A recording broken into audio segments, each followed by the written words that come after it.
The massive Imperial starship emerged from hyperspace at the edge of Earth's solar system, its dark hull blocking out distant stars. Inside the command center, Lord Rex adjusted his ceremonial armor, a gesture he had performed countless times before subjugating other species. This was supposed to be another routine conquest for the Galactic Empire's ever-expanding borders.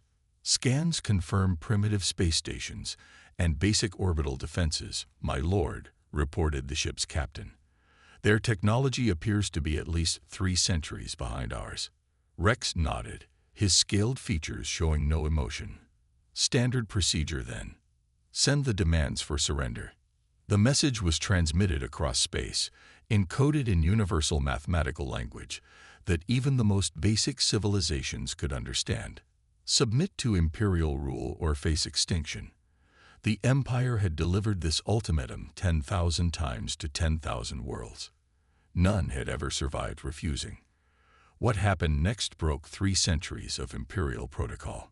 Instead of panic or desperate pleas, a calm human voice responded in perfect imperial standard language.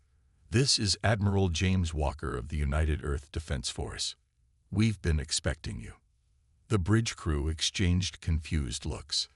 No primitive species had ever responded so quickly, let alone in their own language. We would like to invite a diplomatic delegation to our headquarters in Geneva. Walker continued.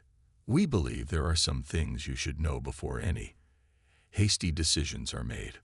Rex felt his first hint of unease. Something was wrong. The humans should be terrified, not extending invitations. 24 hours later, Rex found himself sitting in a plain conference room on Earth's surface. The walls were bare except for a single screen showing Earth's continents. Admiral Walker sat across from him, a middle-aged man with gray hair and calm eyes. He wore a simple blue uniform with minimal decoration. Your species has achieved much in a short time. Rex began his standard speech. But you must understand that resistance is. Walker raised his hand, stopping Rex mid-sentence. No one had ever dared interrupt an Imperial Lord before. Before you continue, Walker said, sliding a small crystal data device across the table, I suggest you review this information. It's a summary of human military history, translated into your language. Rex stared at the device. You expect me to delay the Empire's demands to read your primitive battle accounts. Walker smiled, but it didn't reach his eyes. We've studied your Empire's history, Lord Rex. You've conquered thousands of worlds. Impressive. But there's something you should understand about humans. He stood and walked to the wall screen, which now showed images from Earth's history. Your empire has fought 17 major wars in the past 1,000 years. Humanity. He turned back to Rex. We've fought more wars in single centuries. We've developed more weapons in decades than your empire has in millennia. The screen flashed with images. Ancient battles with swords and shields, tanks rolling across battlefields, ships crossing vast oceans, aircraft dropping bombs, missiles launching into space. This isn't a boast, Lord Rex. It's a warning. Walker's voice remained steady. Your empire fights wars to conquer. We fought wars for everything. Resources, religion, ideology, survival. We split the atom, mastered genetic engineering, and developed artificial intelligence, not for progress, but to gain advantages in combat. Rex found himself gripping the data crystal tighter. Review our history, calculate the odds. Then ask yourself this. Do you really want to fight a species that turned their entire planet into a combat laboratory? A species that developed nuclear weapons before achieving spaceflight? Walker sat back down. We'll wait for your response. Take all the time you need. Just remember, if you choose war, you won't be fighting soldiers. You'll be fighting a species that has spent its entire existence perfecting the art of warfare. As Rex left Earth's atmosphere an hour later, he realized something that sent chills down his spine. In all the Empire's history of conquest, they had never encountered a species that didn't beg for mercy or immediately resist. The humans had done neither. They had simply said, "Look at what we're capable of." Then decide if you want to survive. For the first time in his life, an Imperial Lord felt fear. He inserted the data crystal into his ship's computer and began to read. The Empire was about to learn why humans had never lost a war against an alien species. They had never fought one before, but they had been preparing for it their entire existence. Lord Rex sat alone in his private chambers aboard the Imperial flagship, his eyes fixed on the holographic displays floating before him. For 3 days straight, he had been reviewing the data crystal from Earth. What he discovered made his blood run cold. "Computer, replay World War II summary," he commanded. The images flickered to life, showing scenes from humanity's largest conflict. 6 years of constant warfare, over 60 million dead, entire cities reduced to ash. But it wasn't the destruction that terrified Rex. It was how quickly humans had developed new weapons during the fight. They went from basic propeller aircraft to jet engines in 6 years, he muttered. From simple rockets to ballistic missiles in the same time. The Empire had taken 50 years to make similar advances. A knock at his chamber door interrupted his thoughts. "Enter." The ship's head analyst, Tom, stepped inside. Like all Imperial analysts, his brain had been enhanced with computational implants. His eyes glowed with a faint blue light as he processed data. "My lord, you need to see this." Tom's voice trembled. "We've completed our analysis of human warfare patterns." New holograms sprang to life, showing graphs and statistics. "Most species we've encountered developed space travel first, then weapons," Tom explained. "Humans did the opposite. They created weapons of mass destruction before they could leave their atmosphere." Rex leaned forward. "Explain." "They split the atom to make bombs, my lord. Then they used that knowledge to power their cities. They developed computers for targeting missiles, then adapted them for civilian use." Tom's hand shook as he brought up more data. Everything in their society was born from warfare. The holograms showed more. Guerrilla warfare tactics, psychological operations, electronic warfare. Humans had developed so many ways to fight that the Imperial military database needed 12 new categories just to classify them all. "There's more," Tom continued. "We found their entertainment records. They turned their wars into something called movies and video games. Their children practice combat scenarios for fun. They have millions of books about warfare." He paused. "My lord, they study war like we study science." Rex stood and walked to the viewing window, staring at the distant Earth. "How many wars have they fought total?" We stopped counting at 10,000 documented conflicts." Tom's voice was barely a whisper. "And those are just the ones they recorded. Their entire history is an endless cycle of war, peace, technological advancement, then more war with better weapons." New data flashed across the screens. Modern human military installations, their orbital defense networks, submarine bases hidden under oceans, underground bunkers that could survive direct hits from Imperial warships. "Even in peace, they prepare for war," Tom said. "They have something called war games, massive military exercises involving hundreds of thousands of soldiers. They practice fighting enemies they haven't even met yet." Rex remembered Admiral Walker's calm demeanor with sudden clarity.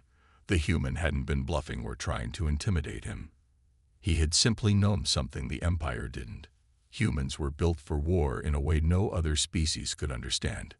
"Show me their response times," Rex ordered. More holograms appeared, showing simulation data. In every scenario, human military forces responded to attacks faster than Imperial doctrine thought possible. They had plans for everything. Full invasions, surgical strikes, biological warfare, even scenarios the Empire had never considered. "One last thing, my lord." Tom brought up a final image, a diagram of Earth's internet network. "We found their classified military files. They'd been designing weapons to fight specifically against our technology since they first detected our ships at the edge of their galaxy 50 years ago." Rex felt a chill run down his spine. "They knew we were coming." "Yes, my lord. and they've spent every day since then preparing. Tom's voice cracked. The humans have weapons we've never seen before, tactics we've never imagined. And worst of all, he looked directly at Rex. They're not afraid of us. They've been waiting for this moment their entire history. Rex turned back to the window, watching Earth's blue glow in the distance. For the first time in his long career, he wondered if the Empire had finally found a species it couldn't conquer. Not because humans were stronger or more advanced, but because they had turned their entire civilization into a weapon of war. "Send everything to Imperial High Command," he ordered. "They need to know what we're dealing with." What they were dealing with, he realized, was a species that had never known true peace, and had become stronger because of it. The Imperial War Council chamber had never been this quiet. 12 of the Empire's highest-ranking military leaders sat around a massive black table, staring at the holographic display in its center. The room's dim lighting made their faces look like pale ghosts. General Stone, the oldest member of the council, broke the silence. "Play the human combat simulation again." The hologram showed a scenario their best computers had created: an Imperial invasion force attacking Earth. In the simulation, the humans didn't just fight back. They adapted. With each passing minute, they found new ways to counter Imperial weapons. By the end of the first hour, they had already reverse-engineered Imperial shield technology. "Impossible," muttered one of the younger generals. "No species can adapt that fast." "The humans can." Lord Rex stepped out of the shadows. He had lost weight since his visit to Earth, and his eyes had dark circles under them. "Because they've been practicing for this their entire existence." He waved his hand, and new images filled the air. "Look at their history. When humans fought with swords, they invented better swords. When they fought with guns, they made better guns. When one side created a new weapon, the other side found a way to counter it within days." The council members watched as human warfare evolved before their eyes, from ancient battles to modern combat. "But here's what truly makes them dangerous," Rex continued. "Most species get weaker during war. They lose resources, technology, and knowledge. Humans." He paused, letting his next words sink in. "They get stronger." The hologram changed to show graphs and data. During their world wars, human technology advanced faster than at any other time in their history. They created new medicines, new machines, new ways of thinking, all because of war. General Stone leaned forward. "Surely they have weaknesses." "Every species does. Their weakness is also their strength," Rex replied. "They fight among themselves constantly. But this means every human weapon has been tested in real combat. Every strategy has been proven on the battlefield. Nothing is theoretical." A new council member raised her hand. "What about our technological advantage? We're centuries ahead of them." Rex laughed, but there was no humor in it. "Are we?" He brought up images of Earth's defense systems. "They have fewer ships, yes. Their energy weapons are less powerful. But look closer." The hologram zoomed in on human military bases. Their bases are hidden underground, underwater, inside mountains. Their commanders train for fighting enemies with superior technology. Every soldier knows how to fight without advanced weapons if needed. He showed them footage from Earth's military exercises. They practice something called asymmetric warfare. It means the weaker side can still win by being smarter, more creative, more determined. The council chamber grew even quieter as understanding dawned on their faces. "And there's one more thing," Rex said softly. "Something that makes humans different from every species we've ever encountered." He brought up his final piece of evidence, records from Earth's space agencies. Most species develop space travel and then create weapons for space combat. Humans. He shook his head. They already had the weapons. They just needed to make them work in space. The implications hit the council like a physical blow. The Empire had always won because they brought superior space warfare technology to primitive worlds. But the humans had spent thousands of years developing warfare on their planet. They just needed to adapt it for space. General Stone stood up slowly. So what you're saying is, I'm saying that if we fight the humans, we won't be fighting a primitive species trying to defend itself. Rex finished. We'll be fighting an entire civilization that has spent its whole existence preparing for war. They don't just practice warfare, they perfect it. The council room erupted in worried whispers. For the first time in Imperial history, they faced a species that might not only survive their attack, but learn from it and grow stronger. We have two choices, Rex concluded. We can start the biggest war the galaxy has ever seen. Or, he let his words hang in the air. Or, someone asked. Or we can do something the Empire has never done before. Rex looked each council member in the eye. We can choose not to fight. The fate of the Empire now rested on a single question. Was their pride worth risking everything against a species that had turned warfare into an art form? Despite the War Council's concerns, the Empire's pride wouldn't let them retreat without testing humanity's capabilities. They decided to send a small probe fleet, 30 of their most advanced unmanned ships, to see how humans would respond to a minor intrusion of their space. In the Empire's history, no species had ever destroyed more than 2 probe ships. Most couldn't even detect them. Admiral Walker sat in Earth's main defense center, a vast underground facility beneath the Rocky Mountains, when the probe fleet appeared at the edge of the solar system. The wall of screens in front of him showed everything: ship positions, weapon readiness, defense grid status. He didn't seem surprised by the Empire's test. They're coming to see what we can do, he said to his staff. Let's show them.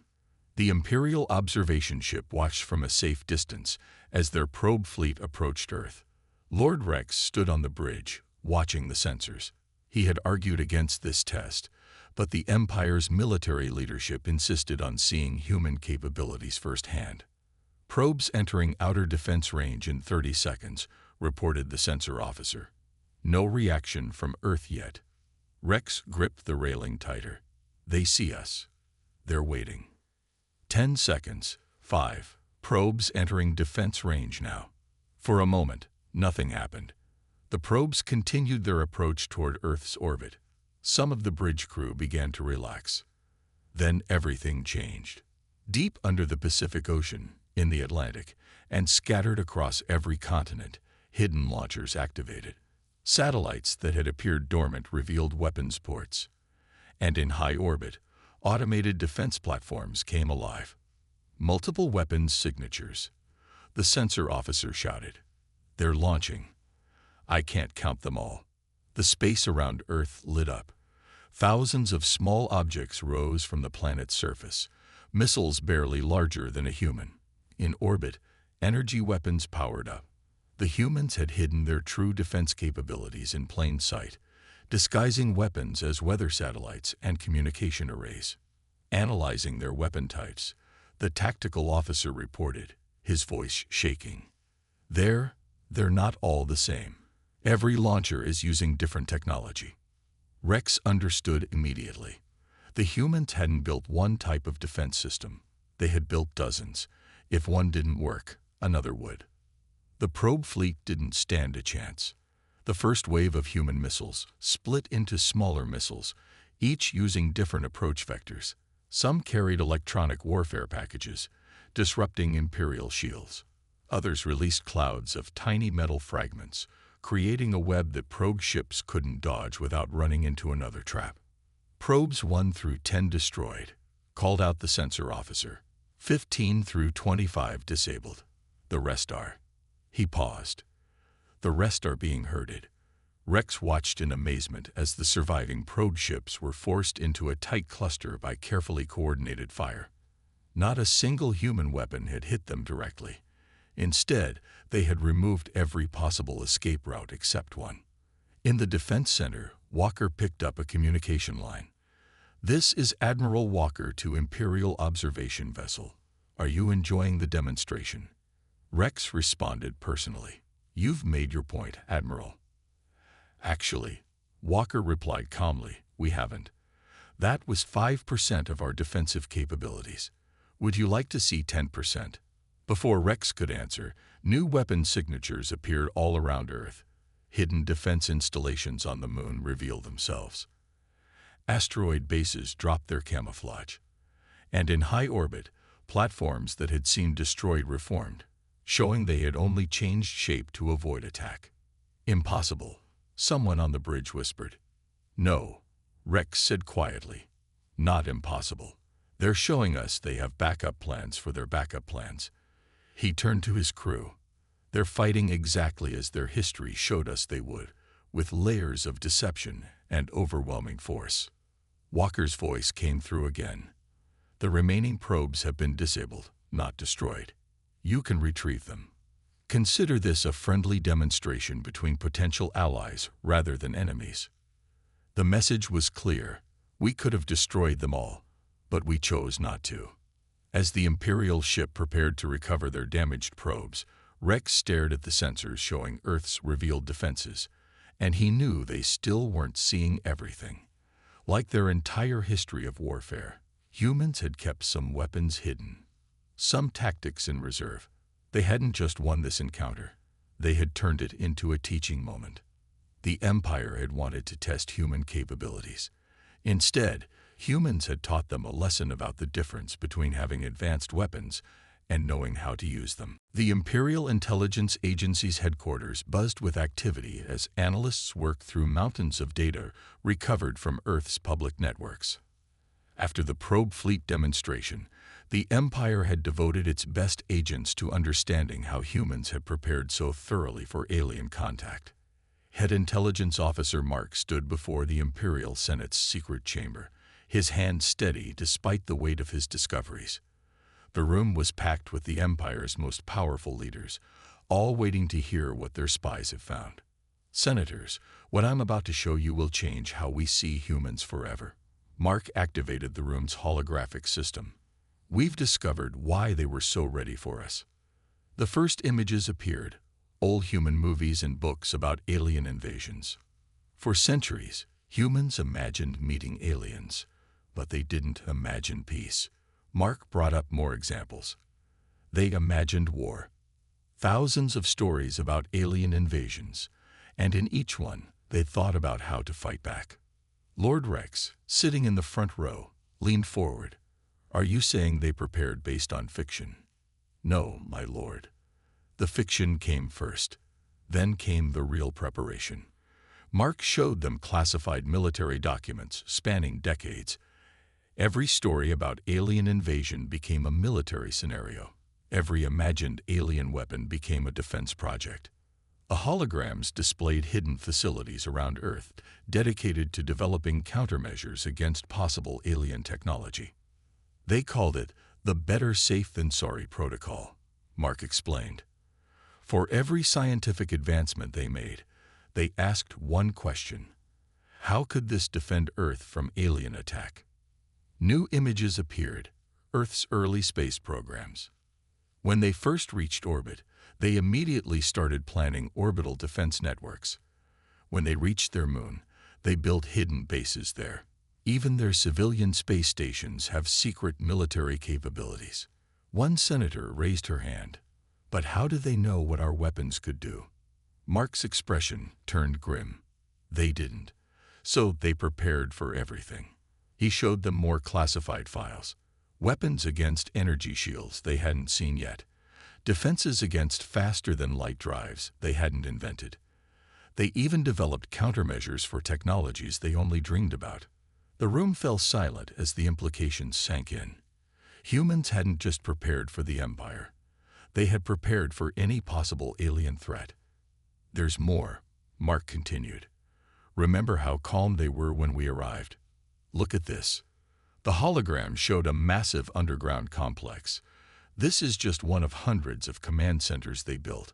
They ran simulations of first contact scenarios every month.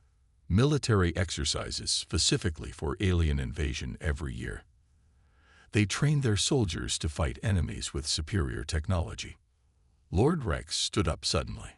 "Show them what you showed me." Mark nodded and brought up one final document. It was dated 50 years before first contact. "This is from their classified archives, a small human telescope detected our survey ships at the edge of their galaxy. Instead of panicking, they kept quiet and began preparing even harder. The Senate chamber erupted in whispers. The humans had known they were coming for half a century. They didn't just develop weapons. Mark's voice cut through the noise. They developed entire strategies. Look at how they handled our probe fleet. That response was planned decades ago. They knew exactly what to show us and what to keep hidden. The room's mood had shifted from curiosity to concern. One elderly senator spoke up. "What are you saying, Officer Mark?" "I'm saying that humans are unique in the galaxy. Other species advance through peace and necessity. Humans." He paused. "They advance by imagining every possible threat and preparing for it. They don't just react to danger. They anticipate it." Lord Rex took over. "Think about what this means. When we arrived, we thought we were facing a primitive species. Instead, we're facing a civilization that has spent centuries preparing specifically for us." Mark nodded. "And not just preparing weapons. They prepared strategies, tactics, backup plans, and backup plans for their backup plans. They turned their entire civilization into a defense system." The Senate chamber grew quiet again as the final realization hit them. The Empire wasn't dealing with a species that had to catch up to their level of technology. They were dealing with a species that had been getting ready to fight them before they even knew humans existed. The humans hadn't just prepared for war. They had spent their entire history making sure they would win it. The Imperial Senate's emergency session was now in its third day. The massive circular chamber, usually a place of order and ceremony, had turned into a scene of heated debate. For the first time in the Empire's 10,000-year history, they were seriously considering retreating before starting a war. The Emperor himself sat on his throne, listening to arguments from both sides. His ancient face showed no emotion, but his fingers tapped steadily on his armrest, a sign of deep thought. Lord Rex stood at the center of the chamber, finishing his presentation. Behind him, holograms showed the aftermath of the probe fleet demonstration. "My fellow citizens of the Empire," he said, his voice echoing through the chamber, "we face a choice that will determine our future. The humans are not like other species we have conquered. They are not afraid of us. They have been preparing to fight us since before they left their own planet." A young senator jumped up.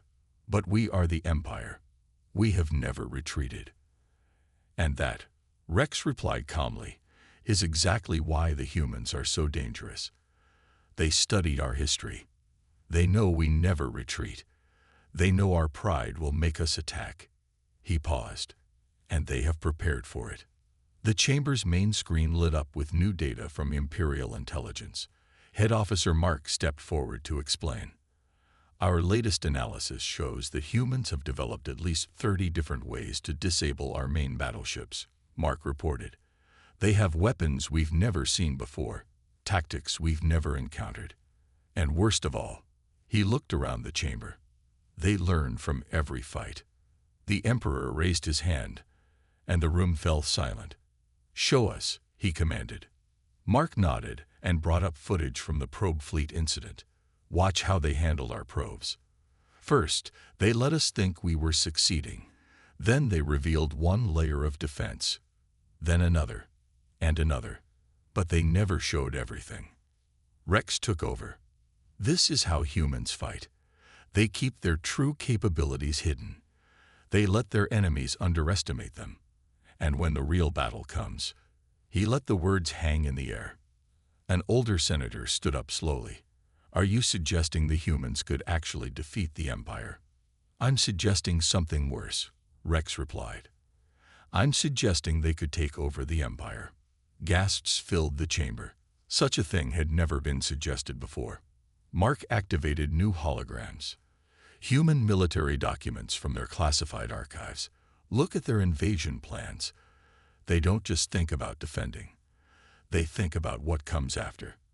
How to use captured technology. How to adapt their strategies. How to turn their enemies' weapons against them. The Emperor leaned forward. "You believe they have already planned how to conquer us?" "Yes, Your Majesty," Rex answered, "Just like they plan for everything else. And based on what we've seen." He took a deep breath. They could do it. The chamber erupted in argument again. Some senators demanded immediate war, others called for peace. The debate raged until the Emperor raised his hand again. "Lord Rex," the Emperor's voice was quiet but carried throughout the chamber. "If we attack, what are our chances of victory?" Rex stood straight. "Based on what we know of their capabilities and what we suspect they're hiding." He looked directly at the Emperor. "We have a better chance of destroying ourselves than defeating them." Silence fell over the chamber. "They don't just fight wars," Rex continued. "They master them. Every weapon we use, they'll study and improve. Every tactic we try, they'll counter and adapt. And they'll never stop learning, never stop improving." The Emperor stood, and everyone held their breath. His next words would decide the fate of the Empire. "In 10,000 years, the Emperor said slowly, we have never retreated. We have never shown weakness." He paused, looking around the chamber. "But perhaps true strength lies in knowing when not to fight." The decision was made. For the first time in its history, the Empire would back down. As the Senate session ended, Lord Rex looked at the final hologram. A simple message from Admiral Walker: "We hope to meet again, as friends rather than enemies." The Empire had finally met a species that made them question not just their military might, but their entire approach to the galaxy. 3 months after the Empire's historic decision, the galaxy had changed in ways no one could have predicted. The massive Imperial diplomatic ship approached Earth's orbit, but this time there were no weapons charged, no threats made. Instead, the ship's hull sparkled with ceremonial lights. On the bridge, Lord Rex adjusted his formal robes. No armor this time. He watched Earth grow larger in the view screen, remembering how differently he had viewed this planet during his first visit. "Receiving transmission from Earth Defense Command," announced the communications officer. "Admiral Walker is ready to receive our delegation." The landing ceremony took place in an open field outside Geneva. Unlike their first meeting, this one was public. Thousands of humans gathered to watch, held back by safety barriers. News cameras broadcast the event worldwide. Admiral Walker waited at the center of a simple stage, wearing his formal military uniform. When Rex descended from the shuttle, both leaders shook hands, a human gesture that had become popular across the Empire after videos of their first meeting spread. "Welcome back to Earth," Walker said, smiling. "This time, under better circumstances." Rex nodded. "Indeed. Though I must admit, I never expected to return as an ambassador rather than a conqueror." The crowd laughed. Another human trait that was catching on in the Empire. The ability to find humor even in serious situations had fascinated their diplomats. Inside the United Earth Council chamber, representatives from every human nation gathered to sign the historic agreement.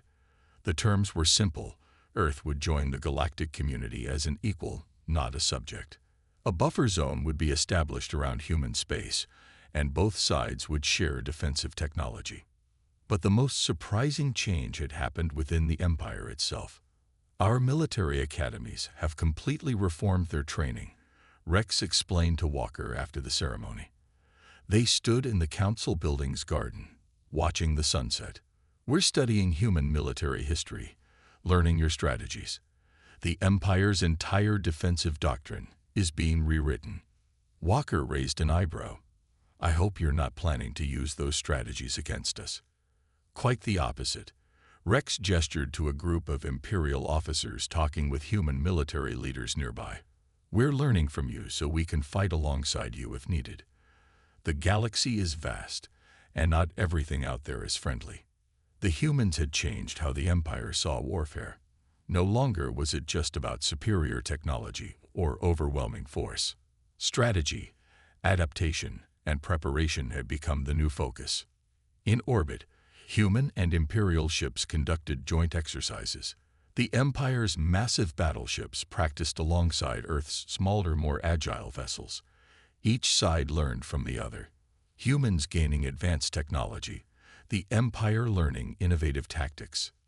Your probe fleet incident has become a standard teaching case in our academy, Rex said. How to defeat a superior force without actually destroying it. How to demonstrate strength while leaving room for peace. Walker nodded.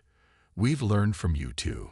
Your shield technology alone has revolutionized our defense systems, and your faster-than-light drive designs are far more efficient than what we developed. Both leaders watched as a group of human children played nearby, pretending to be starship captains. Some wore Imperial-style clothes. Others had Earth Defense Force badges. Former enemies had become childhood heroes. Do you know what the Emperor said after reading our final report? Rex asked suddenly. What's that? He said humans proved that the greatest victory isn't defeating your enemy. It's turning them into allies. Walker smiled. We have a similar saying. The best war is the one you never have to fight. As the sun set over Geneva, ships from both civilizations lit up the sky in a joint display. Imperial energy beams created patterns that human ships flew through, demonstrating the trust that had replaced fear. The galaxy watched in amazement as the mighty Empire and the innovative humans forged a partnership that would reshape galactic society. Other species began studying human history, learning from Earth's unique approach to warfare and peace. In the end, humanity's greatest achievement wasn't defeating the Empire in battle, it was showing them a better way. They had proven that true strength lies not just in the ability to win wars, but in the wisdom to avoid them. And somewhere in deep space, other civilizations began to understand why the Empire's new warning to potential aggressors was simple but effective. Don't fight the humans. Learn from them instead.